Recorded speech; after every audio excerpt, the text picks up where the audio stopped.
coba lihat. Oh, sempat ditulis loh pertanyaannya banyak. Yang sudah paham dengan ikan koi itu dia mending milih air isi ulang. Bukannya ikannya coklat, ikan yang kena PK terus kemudian coklat itu biasanya ikan sakit. Untuk teman-teman, kalau ada yang beli ikan, hari ini beli ikan 5 hari ikannya sakit, 1 minggu ikannya habis. Nah itu biasanya prosesnya seperti itu. Pernah? Saya mau Pernah. Ini 300 sama ini 200 berarti 500 sama platinumnya 2 berarti 600. Apa kabar koi lover? Jangan lupa bahagia. Hari ini saya kedatangan tamu dari Surabaya ya. Surabayanya mana? Surabaya, belakangnya Royal Plaza.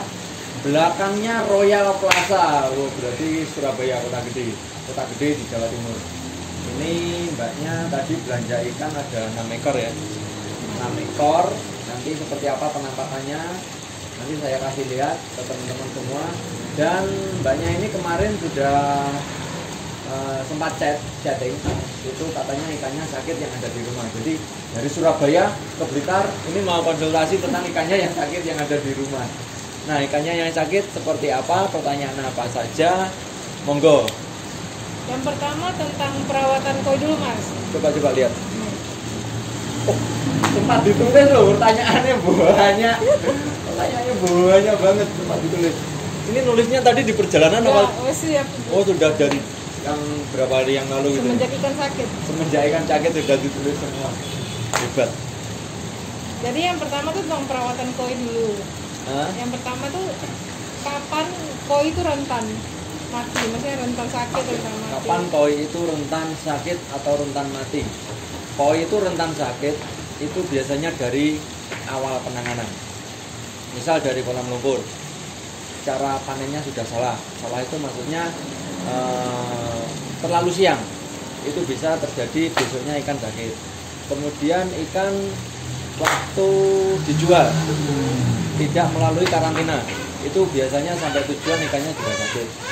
Kemudian ikan yang baru beli, ini biasanya dari pembeli, baru beli belum dikarantina masuk kolam, itu biasanya juga rawan sakit.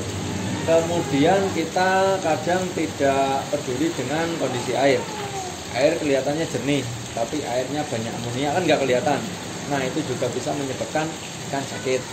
Kemudian apa lagi ya? Intinya penanganan awal pokoknya. Jadi kita harus paling tidak karantina. Jadi karantina itu sangat penting. Walaupun ikan dari misal dari penjual tidak karantina sampai di pembeli sebelum masuk kolam itu usahakan karantina. Nah sekarang kalau ceritanya ikannya tuh sudah di kolam lama, misalnya udah pelihara 3-4 bulan, terus tiba-tiba mati. Nah itu bisa jadi faktor air yang rusak karena banyak amonia atau kotoran-kotoran yang tersaring kurang maksimal. Kemudian musim ini kan lagi kita di musim pancaroba, cuaca juga tidak menentu, yang akhirnya membuat kondisi ikan kondisi antibodi ikan naik turun. Pada saat kondisi antibodi turun, bakteri menyerang. Di dalam ikan itu sebenarnya sudah ada bakteri, tapi dia tidak aktif pada saat kondisi baik. Pada saat kondisi buruk, airnya berubah atau kondisi ikannya yang antibodinya menurun, bakteri langsung menyerang dan berkembang biak. Berarti kalau kayak gitu pergantian air kolam tuh sebaiknya berapa? Kalau pergantian air, kalau saya di sini bebas itu diusahakan 1 minggu sekali per chamber. 1 minggu sekali airnya dibuang 80%? Enggak. 1 chamber. Jadi filter itu kan ada misal 3-4 kotak. Nah minggu ini kita buka 1, minggu berikutnya chamber nomor 2 kita buka, minggu berikutnya chamber 3 dan seterusnya terus. Jadi airnya yang di kolam nanti stabil. Nah apa ada yang harus diperhatikan saat memberi makan ikan koi? Maksudnya salah satu penyebab kematian tuh salah beri makan atau? Bisa jadi pada saat musim dingin, pas dingin-dinginnya di lingkungan kita ya, itu kalau bisa ngasih makannya dikurangi. Misal biasanya 1 hari 3-4 kali, itu bisa cuma 1-2 kali saja, supaya amoniaknya tidak terlalu banyak yang menyebar, karena pada saat musim dingin itu ikan tidak terlalu beraktivitas. Jadi kalau terlalu banyak makan itu biasanya akan menimbulkan banyak amoniak yang keluar. Jadi kita kurangi untuk porsi makannya. Nah sekarang kan sering orang ngomong ikan mati gara-gara kebanyakan amoniak. Nah kita kan nggak tahu caranya tahu airnya itu banyak amoniak apa enggak. Ciri-ciri biar Kalau tahu. ciri-ciri kita nggak bisa lihat dari penampakan nyata ya. Tapi kalau amoniak kita ada alat. Jadi ada alatnya cair. Itu kalau nggak salah namanya sera. Bisa untuk cek amoniak. Jadi air kolam diambil, nanti dicampurkan cairan itu berapa tetes, terus ada ukurannya. Jadi amoniak ini dalam kondisi aman atau tidak aman itu ada. Nah kalau di kota besar kayak Surabaya itu kan pH apa air pump ya. Katanya kan air pump tuh kotor. Favorit. Jadi rasanya perlu netes pH apa buat penetral pH atau apa gitu? Kalau untuk penetral pH saya kurang paham. Cuma kalau untuk menurunkan pH atau mengembalikan pH dengan pH yang baik, itu biasanya kita ganti air dengan pH yang normal. Ganti airnya 50% dengan pH yang normal. Dengan pH yang normal sekarang ganti air kan pump juga. Biasanya kalau untuk teman-teman yang sudah paham dengan ikan koi, itu dia mending milih air isi ulang. Air galon. Air galon. Kalau di Surabaya itu kalau nggak salah satu tanknya 300.000 kan, Satu tank. untuk 5 ton air. Jadi kalau kita menurunkan pH atau menetralkan pH itu biasanya kita melakukannya dengan penggantian air yang pasti itu menggunakan air isi ulang. Jadi air isi ulang itu sudah teruji untuk pH-nya normal dan TDS-nya juga aman di bawah 100. Jadi untuk menurunkan pH, biasanya pH sama TDS kan berhubungan. Jadi air itu yang bisa sering dicek pH-nya berapa, TDS-nya berapa. Kalau untuk ikan koi TDS-nya yang baik itu di bawah 100. Jadi untuk air isi ulang kalau nggak salah TDS-nya juga di bawah 100. Sekarang kalau untuk pemeliharaan di dalam kolam itu perlu tambah vitamin-vitamin gitu? Iya harus. Jadi pemberian vitamin pada ikan yang ada di kolam itu terutama menggunakan pakan. Kemudian ada lagi vitamin khusus untuk ikan. Jadi itu untuk ikan apa saja, tidak hanya ikan koi. Untuk ikan air tawar, ikan konsumsi juga boleh. Itu biasanya dari produk-produk. Saya tidak menyebutkan produk. Jadi ada intinya vitamin B kompleks, vitamin C itu untuk ikan ada. Jadi itu taruhnya di airnya apa di pakannya semua? Di pakan. Pakan ya. Jadi kita masukkan melalui pakan. Misal ada pakan, kita beli pakan, kemudian kita beli vitamin, kita campurkan jadi satu dengan air atau ada perekatnya sendiri untuk menyampur vitamin. Nanti setelah kering baru kita kasihkan ke ikan. Apakah boleh misalnya Mas, ada satu botol yang probiotik, satu botol yang menambah nafsu makan, satu botol yang vitamin, itu semuanya dicampur jadi satu dalam satu kali pakai itu boleh? Probiotik, menambah nafsu makan, sama vitamin. Misalnya vitamin. Kalau bisa sendiri-sendiri, karena kita nggak tahu kandungannya apa aja. Takutnya nanti dari 3 ini kalau dicampur menyebabkan racun kan, takutnya kan itu. Jadi mending sendiri-sendiri. Misal 1 minggu pakai probiotik, 1 minggu kemudian pakai vitamin, 1 minggunya lagi kasih apa lagi. Nah pakan itu apakah harus selalu dicampur dengan probiotik atau 1 bulan sekali kayak 3 bulan sekali? Kalau pakannya belum mengandung probiotik bisa kita kasihkan minggu sekali. Tapi kalau pakannya sudah mengandung probiotik itu kayaknya tidak perlu kita tambahkan probiotik lagi. Cuma kita harus kontrol air. Kita kasih probiotik yang untuk air. Probiotik untuk pakan sudah ada dari pakan. Kemudian probiotik untuk air kita masukkan, kalau nggak salah bakterinya namanya Lactobacillus. Itu untuk bakteri pengurai yang ada di dalam air. Berarti itu langsung masukin ke air aja? Maksudnya ke chamber. Oh, oke. Karena penyaringan kotoran ikan maksudnya ke chamber, dan di chamber itu sarangnya bakteri pengurai, jadi kita masuknya ke chamber. Oke Mas, di YouTube-nya Mas kan sudah banyak kasih tahu tentang penyakit ikan. Nah, ikan itu kira-kira dia butuh berapa lama atau ciri-cirinya apa sampai yakin 100% dia udah pulih sebelum dipindah ke Sebelum kolam masuk kolam. besar? Jadi awalnya ikan sakit dulu ya, ikan sakit di kolam, kita masukkan tempat karantina. Nah di tempat karantina ini kan banyak sekali pertanyaan karantina berapa hari, iya kan? Ikan sakit itu karantina berapa hari, jadi kita tidak bisa membatasi ikan karantina itu berapa hari. Jadi ikan karantina misal masuk hari ini, biasanya kan 5 hari sembuh. Jadi 5 hari sembuh ini cuma perkiraan, bisa sampai 10 hari, bisa sampai 2 minggu, bahkan 1 bulan. Jadi ciri-ciri ikan yang sudah sembuh saat karantina itu kondisinya ikan bersih, jadi sudah tidak ada luka atau lukanya kering, terus di lendirnya rata, tidak ada yang kasar, untuk sisinya tidak ada yang kasar, kemudian airnya bersih normal, kemudian ikannya memiliki nafsu makan, gerak mulutnya normal. Kalau ikan sakit tuh gerak mulut cepat, tapi kalau ikannya sehat gerak mulutnya normal. Nah, pada saat karantina kan ikan puasa. Terus ada salah satu indikator kalau ikan udah mulai nafsu makan, berarti hari keberapa kita boleh coba kasih makan? Kalau ikannya sudah memiliki nafsu makan, jadi nanti kita tahu kok kondisi ikannya geraknya gimana, geraknya sudah aktif. Kadang kalau ikan sakit kan diem, itu geraknya sudah aktif. Kemudian waktu kita buka dia nyamperin biasanya, dia minta makan. Jadi itu memiliki nafsu makannya sudah muncul, baru kita coba kasih makan. Setelah kita kasih makan, kira-kira 2 hari ikannya aman, kita puasakan lagi, kita ganti air, baru ikannya bisa masuk ke kolam. Pada saat karantina apakah ada jumlah oksigen tertentu yang kita harus pikirkan atau? Kalau oksigen untuk ikan koi itu batasannya 5, tapi kita untuk mengukur oksigen kan susah. Jadi kita pakai aerator, yang penting aeratornya cukup. Jadi jangan sampai ikan kekurangan oksigen.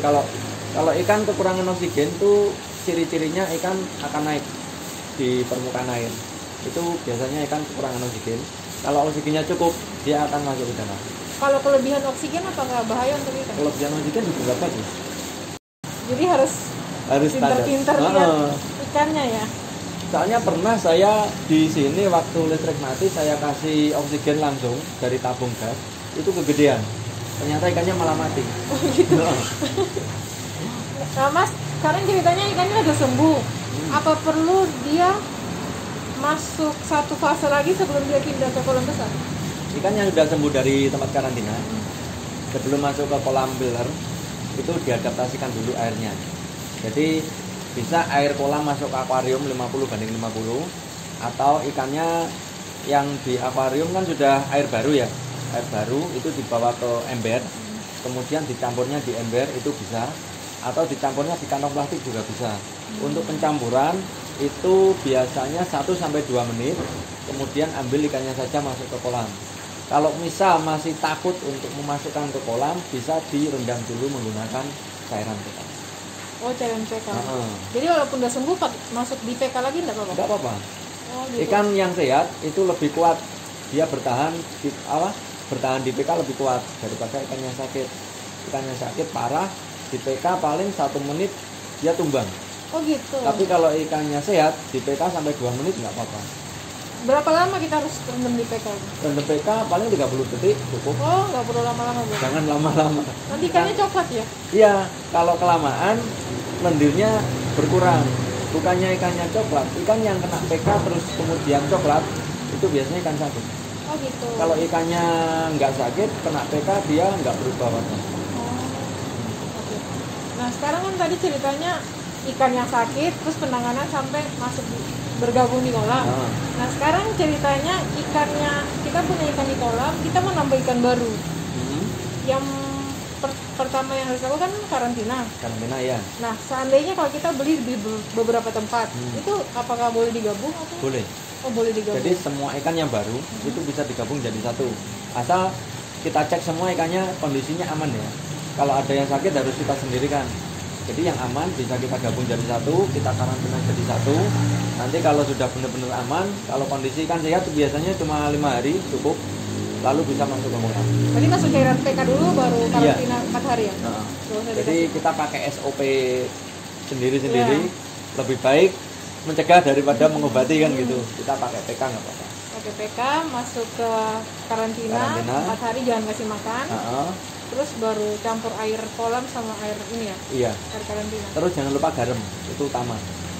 Garam harus ada. Oh gitu.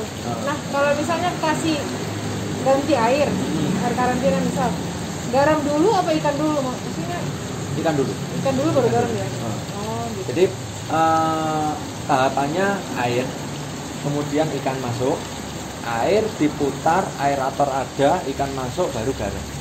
Oh garam terakhir ya? Garam yang terakhir. Kalau garamnya dulu nanti ikannya kaget, karena dia masuk langsung air asin. Oh. Jadi ikan dulu masuk, baru garam. Nanti dia larutnya pelan-pelan, ikannya pelan-pelan juga. Nah, kayak kita kan gitu juga.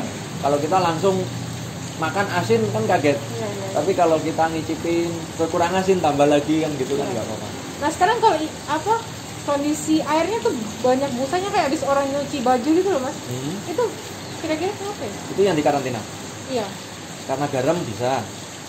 Kalau ikannya sakit kena garam biasanya busanya banyak. Oh. Kalau ikannya sakitnya parah, busanya bisa sampai segede ini gelembungnya. Tapi kalau busanya kecil-kecil itu nggak apa-apa. Oh nggak apa, tapi penuh loh sampai. Iya. Oh nggak apa-apa. Atasnya penuh busa, tebalnya segini mas. Nggak perlu dibuang. Nggak usah dibuang nggak apa-apa. Tapi kalau pas pengen ganti air itu dibuang juga boleh. Nggak apa-apa. Tapi tadi kalau mas bilang gara-gara garamnya kebanyakan gitu. Enggak juga.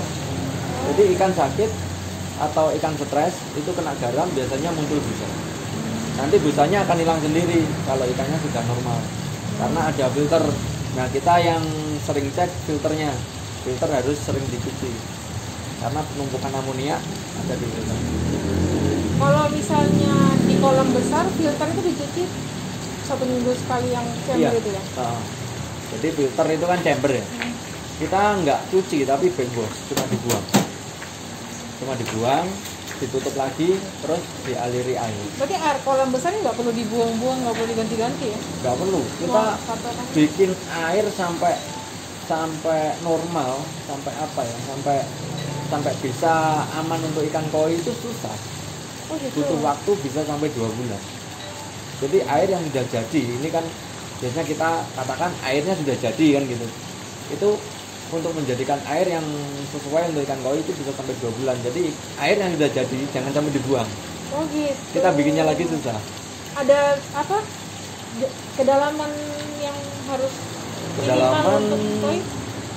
Minimal 80 cm, 1 meter. Nah apakah ngaruh? Ikan cepat besar sama kedalaman air tuh pengaruh? Pengaruh juga. Pengaruh. Kalau ikannya kedalamannya lebih dalam, misal 2 meter ya, 2 meter sampai 2,5, itu cenderung bodinya lebih bagus. Oh gitu. Dan ikannya lebih kuat masuk ke dalam. Oh oke. Sebenarnya untuk kolam itu kalau saya idealnya di 1 sampai 1,5 kedalamannya.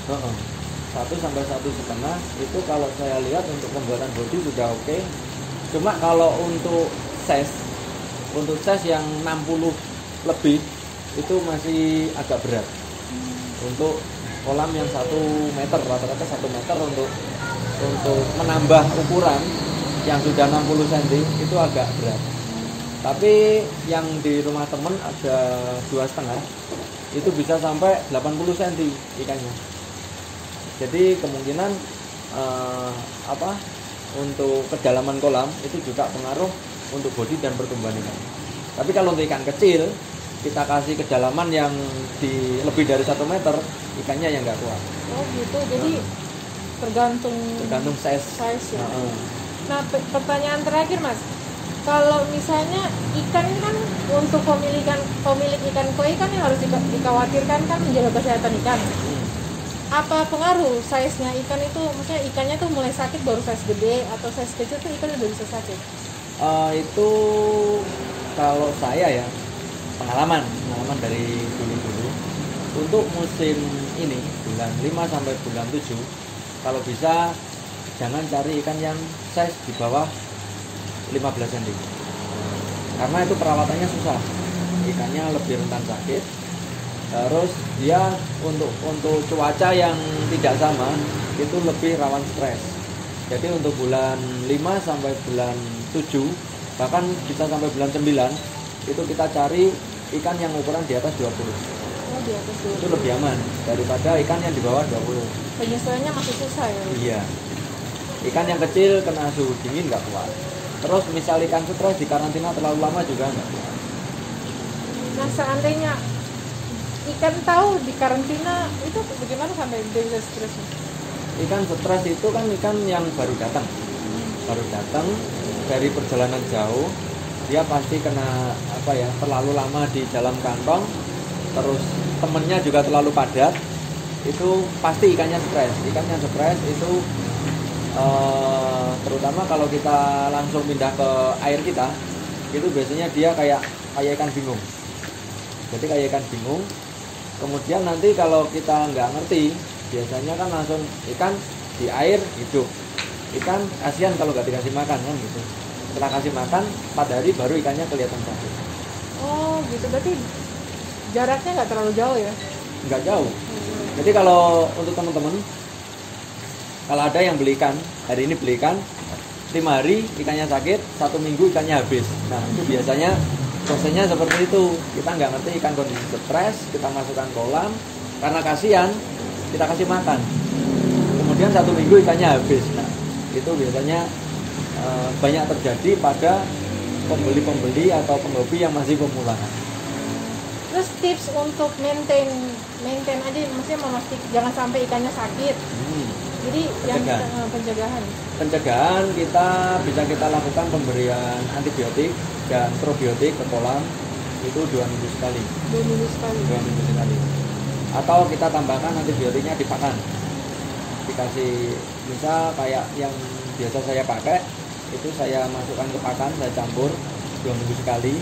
Kemudian untuk treatment airnya 2 minggu sekali saya kasih probiotik, dan seminggu sekali kita bebas chambernya. Kenapa kita bebas seminggu sekali? Supaya TDS dan pH itu terjaga.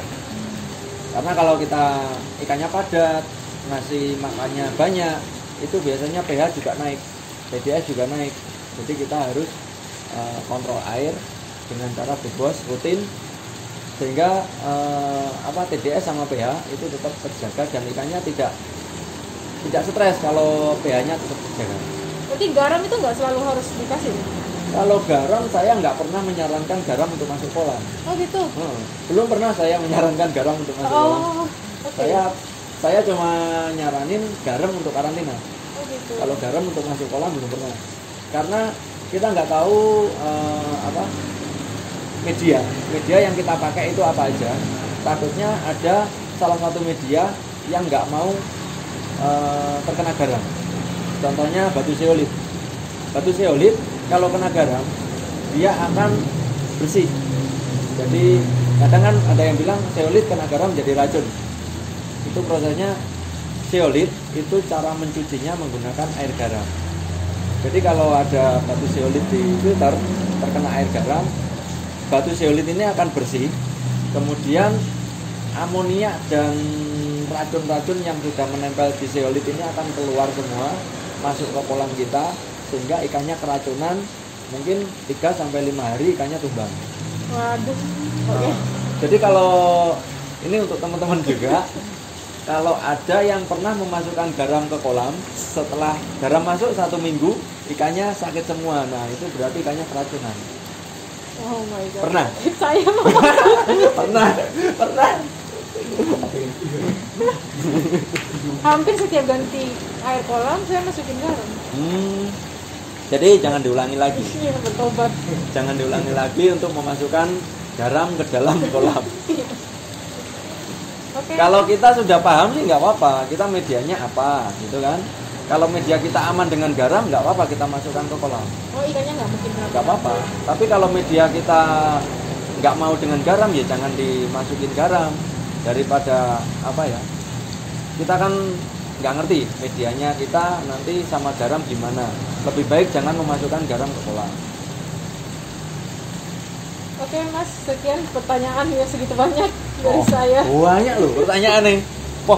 Tak lihat tadi di HP-nya itu sampai naik turun banyak. Oke, Oke, pertanyaan sudah ya? Sudah. Oke, sudah sampai di sini dulu bincang-bincang kita dengan orang Surabaya. Mbak siapa? Patricia. Mbak Patricia. Mbak. Terus tadi beli ikan juga. Ini ikannya, mari kita lihat.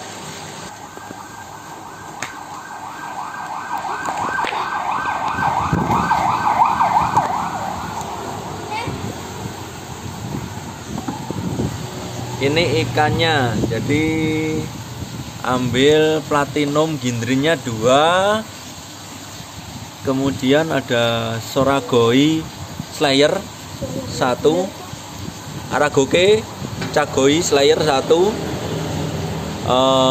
ini ucuri 1, sama tanco soanya 1. Ini kalau harga bijian, karena sudah dibeli orang, saya berani ngomongin harganya. Tanco soa ini 150.000, ucurinya 150.000, kumpai 2 ekor.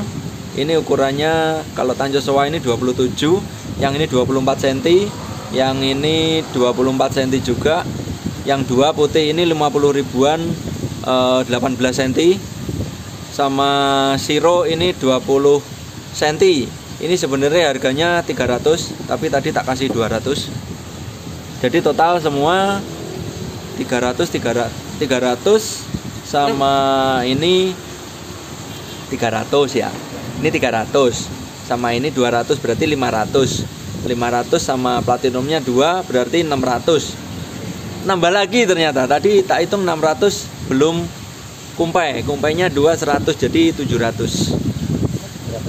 Iya, tadi yang gambar dikirim ke saya kan cuma belum ada kumpainya.